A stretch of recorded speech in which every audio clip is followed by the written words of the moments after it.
అందరికీ నమస్కారం. ఇటీవల తెలంగాణ రాష్ట్రంలో రాజకీయాల్లో చాలా పరిణామాలు చోటు చేసుకున్నాయి. మరీ ముఖ్యంగా మొన్న కోమటిరెడ్డి రాజగోపాల్ మనుగోడు ఎమ్మెల్యే ఈయన మాట్లాడుతూ కొన్ని వ్యాఖ్యానాలు చేశారు. ఏమని? ఎన్టీఆర్ ఘాట్ను తొలగించి అక్కడ అసెంబ్లీ కట్టాలంట. ఇక్కడ రాజగోపాల్ అనే ఆయన గురించి ఒక మాటలో మీకు చెప్పాలి. రాజగోపాల్ అన్న కోమటిరెడ్డి వెంకటరెడ్డి గారు రాజశేఖర రెడ్డి గారికి లాయల్గా ఉండటం వల్ల పాలిటిక్స్లో ఆయనకి నల్గొండ నుంచి ఎమ్మెల్యే టికెట్ ఇచ్చి 2004, 99, 2009లో గెలిపించారు. ఎవరు? వైఎస్ రాజశేఖర రెడ్డి గారు. ఎవరికి? రాజగోపాల్ రెడ్డి అన్న కోమటిరెడ్డి వెంకటరెడ్డి గారికి. ఆయనకి 2009లో మంత్రివర్గంలో స్థానం కూడా కల్పించాడు వైఎస్ రాజశేఖర రెడ్డి. రాజశేఖర రెడ్డి ఫాలోయర్స్గా వీళ్ళు రాజకీయాల్లో అడుగుపెట్టారు కోమటిరెడ్డి బ్రదర్స్. అందులో రెండో వాడైన రాజగోపాల్ రెడ్డి వ్యాపారవేత్త, కాంట్రాక్టులు చేసుకునేవాడు. అలాంటి వ్యక్తి 2009 బైఫర్కేషన్ తర్వాత, అంటే అసెంబ్లీ కాన్స్టిట్యున్సీస్ బైఫర్కేషన్ తర్వాత భువనగిరి పార్లమెంట్ నియోజకవర్గం నుంచి కోమటిరెడ్డి రాజగోపాల్ రెడ్డిని నుంచోబెడుతూ జరిగింది కాంగ్రెస్ పార్టీ తరఫున. ఆ రోజు అక్కడ కాంగ్రెస్ పార్టీ తరఫున ఆయన విజయం సాధించారు 2009లో పార్లమెంట్ మెంబర్గా. 2009 నుంచి 14 వరకు పార్లమెంట్గా పోటీ చేశారు. 14లో ఆయన అసెంబ్లీకి పోటీ చేసి ఓడిపోయారు. ఆ తర్వాత ఎమ్మెల్సీ ఎలక్షన్లో ఎమ్మెల్సీగా గెలిచారు. తదనంతరం 2018 జరిగిన అసెంబ్లీ ఎలక్షన్లో మనుగోడు నుంచి కాంగ్రెస్ పార్టీ తరఫున ఎమ్మెల్యేగా పోటీ చేసి గెలుపొందారు. తర్వాత ఆయన రాజకీయ లబ్ధి కోసం కానీ వ్యాపార లబ్ధి కోసం కానీ పార్టీ మారి బీజేపీకి వెళ్ళి కాంగ్రెస్ పార్టీకి రిజైన్ చేశారు. చేసి బై ఎలక్షన్లో బీజేపీ తరఫున అసెంబ్లీకి పోటీ చేశారు. అయితే అక్కడ టీఆర్ఎస్ పార్టీ తరఫున అంతకుముందుకు పనిచేసిన ఆయన టీఆర్ఎస్ పార్టీ తరఫున పోటీ చేసి టీఆర్ఎస్ పార్టీ ఆ ఎన్నికల్లో విజయం సాధించింది. కాంగ్రెస్ పార్టీ పుంజుకుందని తెలిసి 2023 ఎన్నికలు జరిగిన ఎన్నికల్లో కోమటిరెడ్డి రాజగోపాల్ రెడ్డి కాంగ్రెస్ పార్టీలో చేరి బీజేపీ నుంచి కాంగ్రెస్ పార్టీలో చేరి కాంగ్రెస్ పార్టీ అభ్యర్థిగా మనుగోడు నుంచి మళ్ళీ పోటీ చేసి విజయం సాధించారు ఈ కోమటిరెడ్డి గారు, రాజగోపాల్ రెడ్డి గారు. ఇప్పుడు మంత్రివర్గంలో బెర్త్ కోసం ఎదురు చూస్తున్నారు. అదే నల్గొండ జిల్లాలో అన్నకి తమ్ముడికి ఇద్దరికి మంత్రివర్గంలో స్థానం కల్పిస్తారంటే వేచి చూడాలి. ఆ విషయంలో ఎంతవరకు అవుతుందో తెలియదు. అయిపోతే ఈయన ఈ మధ్యన విషయం చిమ్ముతున్నాడు. ఎవరి మీద? కాంగ్రెస్ పార్టీ మీద ఇండైరెక్ట్గా, మళ్ళా ఆంధ్ర ప్రాంతం మీద కూడా. ఎందుకు? ఈయన ఎన్టీ రామారావు సమాధిని తీసేసి అక్కడ అసెంబ్లీ భవనం కట్టాలంట. రెండు పక్కపక్కన ఉంటే సౌకర్యార్థం ప్రజలకు సౌకర్యంగా ఉంటుందంట. ఎన్టీ రామారావు అంటే ఎవరికి? తెలంగాణ ప్రాంతంలో తెలుగుదేశం పార్టీని స్థాపించిన వ్యక్తి ఎన్టీ రామారావు. తెలంగాణ ప్రాంతంలో అనేక సంస్కరణలు తీసుకొచ్చారు. పటేల్ పట్వారీ, హార్స్ పవర్కి విద్యుత్తు, ఇలా అనేక సంస్కరణలు తీసుకొచ్చి తెలంగాణ ప్రాంతాలని, తెలంగాణ సామూహిక రుగ్మతల్ని నుంచి ప్రజల్ని కాపాడిన వ్యక్తి ఎన్టీఆర్. అలాంటి ఎన్టీ రామారావు సమాధి ఉమ్మడి రాష్ట్రంలో అక్కడ కట్టారు. అది ఉండటం రాష్ట్రానికి ఒక గర్వకారణం. ఎన్టీ రామారావు లాంటి వ్యక్తి యొక్క సమాధి తెలంగాణ ప్రాంతంలో హైదరాబాద్ నగరం నడిబొడ్డులో ఉందంటే హైదరాబాద్ నగరానికి ప్లస్ తెలంగాణ ప్రాంతానికి కూడా ఒక గర్వకారణమైన విషయం. అంతేకాకుండా తెలంగాణ ప్రాంతంలో ఆంధ్ర ప్రాంత సెటిలర్స్ కోదాడ నుంచి ఆదిలాబాద్లోని సిరిపూర్ కాకాజ్ నగర్ వరకు ప్రతి నియోజకవర్గంలో సుమారు 35-40 నియోజకవర్గాల్లో సెటిలర్స్ ప్రభావం ఎక్కువగా ఉంది. వీరంతా కూడా మెజారిటీ పీపుల్ తెలుగుదేశం పార్టీలో ఉన్నారు. వారందరూ కూడా మొన్న జరిగిన ఎలక్షన్స్లో కాంగ్రెస్ పార్టీకి ఓటేసి గెలిపించారు.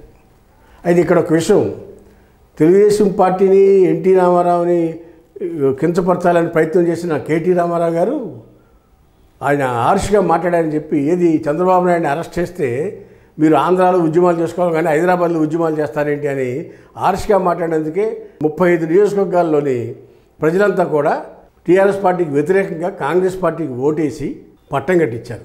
ఎవరికి? కాంగ్రెస్ పార్టీకి. అలాంటి పరిస్థితుల్లో కాంగ్రెస్ పార్టీ రేవంత్ రెడ్డి నాయకత్వాన్ని బలపరిచారు. ఎవరు? ఆంధ్ర ప్రాంత సెటిలర్స్ అందరూ కూడా. అలాంటి పరిస్థితుల్లో ఈ కోమటిరెడ్డి రాజగోపాల్ రెడ్డి లాంటి వ్యక్తి ఏమంటాడండి? ఎన్టీఆర్ ఘాటును తొలగించాలంట. అసలు మాట్లాడే మాట రాజకీయాల్లో సోయి ఉందా? సోయి లేదా? రేపు అవసరం లేదా ఓట్లు? కాంగ్రెస్ పార్టీకి అవసరం లేదా? కాంగ్రెస్ పార్టీ వాళ్ళు ఓట్లు ఎత్తి గెలిచారనుకున్నారా? కాంగ్రెస్ పార్టీ ఎక్కడో దెబ్బతినిపోయింది. రేవంత్ రెడ్డి లాంటి వాడు వచ్చాడు కాబట్టి ఫైర్ బ్రాండ్ తెలుగుదేశం నుంచి 36 మందిని ఎక్స్ ఎమ్మెల్యేలని, డిప్యూటెడ్ ఎమ్మెల్యేలని అందరినీ తీసుకుని కాంగ్రెస్ చేయడు కాబట్టి కాంగ్రెస్ బలపడింది. అంతేగాని మీరు నలుగురు అయితే ఏమి ఉండేది కాదు కాంగ్రెస్. ఏది కోమటిరెడ్డి, ఉత్తమ్ కుమార్ రెడ్డి, జానారెడ్డి అయితే ఏమి ఉండేది కాదు. ఇప్పుడు కూడా బీఆర్ఎస్ అధికారంలోకి వచ్చేది. ఈ పిచ్చి పిచ్చి మాటలు మాట్లాడితే ఆంధ్ర ప్రాంత ప్రజలు, తెలంగాణలో ఉన్న సెటిలర్స్ ఈ కాంగ్రెస్ పార్టీ భూస్థాపితం చేస్తారు. కోదాడ నుంచి గుర్తుపెట్టుకోండి, కోదాడ నుంచి సిరిపూర్ కాకాజ నగర్ దాకా ఉన్నారు ఈ సెటిలర్స్ అంతా కూడా. ఎన్టీఆర్ గాడ్ జోలికి వస్తే కనుక ఎంత చూస్తారు? తమాషాగా మాట్లాడతారా? నిన్న కాక మొన్న పొంగులేటి శ్రీనివాసరెడ్డి మాట్లాడతాడు. ఆయన వైసీపీ భావజాలం ఆయన పోలా, ఇంకా కాంగ్రెస్లోకి వచ్చినా కానీ ఆయన అమరావతి మునిగిపోతుందంట. ఆయన తెలియదు అమరావతి మునిగిందో మునగలేదో. మన విజయవాడ మునిగింది, అమరావతి మునిగింది ఏ రోజన్నా అంటే విషం చిమ్మాలని. అమరావతిలో పెట్టుబడులు రావంట. నువ్వు సంవత్సరం అయింది పరిపాలనలోకి వచ్చి కాంగ్రెస్ పార్టీ తెలంగాణలో 6 నెలలు అయింది అమరావతిలో కూటమి ప్రభుత్వం అధికారంలోకి వచ్చి. వాళ్ళంత పెట్టుబడులు తెచ్చారు, మీరంత తెచ్చారు ఛాలెంజ్ చేస్తున్నా. ఇష్టం వచ్చినట్టు మాట్లాడి పేడాపాలు చేస్తే పొంగులేటి శ్రీనివాసరెడ్డి ఆ రోజు గెలిచింది అక్కడ ఖమ్మంలో ఉన్న తెలుగుదేశం ఓటర్లతో గెలిచాడు. ఖమ్మంలో 9 సీట్లు వచ్చినట్టు దానికి కారణం తెలుగుదేశం పార్టీ వాళ్ళు సపోర్ట్ చేయబట్టి ఆ రోజు అక్కడ కాంగ్రెస్ పార్టీ 9 సీట్లు వచ్చింది. అదే కాకుండా నల్గొండ జిల్లాలో 14-12 వచ్చినాయంటే కూడా అక్కడ కూడా నల్గొండ జిల్లాలో కూడా మిర్యాలగూడ కానీ, నల్గొండ కానీ, కోదాడ కానీ, హుజూర్నగర్ కానీ ఈ ప్రాంతంలో ఉన్న సెటిలర్స్ ఓట్లన్నీ కూడా ఎవరికి వేశారు? కాంగ్రెస్కి వేశారు. అది మర్చిపోయి సామెత ఉంది, సామెత. ఆ విధంగా మీరు ప్రయాణించే పడవ మీరే బొక్కలు పెట్టుకున్నారు. ఈ కోమటిరెడ్డి రాజగోపాల్ రెడ్డి, ఈ పొంగులేటి శ్రీనివాసరెడ్డి ఇష్టం వచ్చినట్టు మాట్లాడితే భవిష్యత్తులో ఓట్లు అడిగే పరిస్థితి కూడా ఉండదు మీకు. ఒక పక్క బీజేపీ పార్టీ పుంజుకుంటుంది గ్రౌండ్ లెవెల్లో. రేవంత్ రెడ్డి నాయకత్వాన్ని మీరు చులకన చేయడానికి ప్రయత్నిస్తున్నారు. ఈ పొంగులేటి, ఈ కోమటిరెడ్డి రాజగోపాల్ రెడ్డి లాంటి వాళ్ళు. అందరికీ అర్థమవుతుంది. కాంగ్రెస్ పార్టీని తెలంగాణలో కూడా భూస్థాపితం చేయాలని కంకణం కట్టుకున్నారు. ఈ వైసీపీ నుంచి వచ్చిన పొంగులేటి శ్రీనివాసరెడ్డి, బీజేపీ నుంచి వచ్చిన కోమటిరెడ్డి రాజగోపాల్ రెడ్డి, రేవంత్ నాయకత్వాన్ని మరీ ముఖ్యంగా. లేకపోతే ఏం మాట్లాడండి అన్నీ ఇష్టానుసారం మాట్లాడుతున్నారు. కాంగ్రెస్ మంత్రులుగా ఉండి, బాధ్యతాయుతమైన మంత్రిగా ఉండి పొంగులేటి శ్రీనివాసరెడ్డి పెట్టుబడులు రాలేదంట. దీపావళికి చెప్పావు టపాకా పేలుతుంది, పటాసులు పేలుతాని, అరెస్టులు చేస్తాం. అది ఇవాళకి సంక్రాంతి వచ్చింది, ఒక్క అరెస్ట్ చేయలేకపోయారు. కేటీఆర్ని అరెస్ట్ చేస్తామని చెప్పి ప్రగల్భాలు పలికి ఏం పీకావు ఇవాళ పొంగులేటి శ్రీనివాసరెడ్డి గారు? ఈయన ఎన్టీఆర్ గారిని పీకెత్తా అంట. పీకండి చూద్దాం. ఇదేనా కాంగ్రెస్ పార్టీ మీకు నేర్పింది? ఏది ఉన్న ఘాట్లు పీకేసి మీరు అక్కడ కడతారా?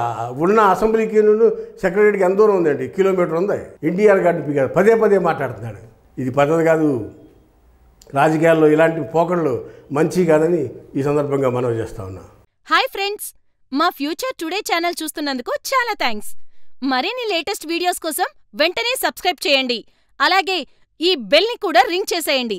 మా లేటెస్ట్ వీడియోస్ నోటిఫికేషన్స్ అన్నీ మీ మొబైల్లో వస్తాయి. మా వీడియోస్ మీకు నచ్చితే లైక్ చేయండి, షేర్ చేయండి, నచ్చకపోతే కామెంట్ చేయండి.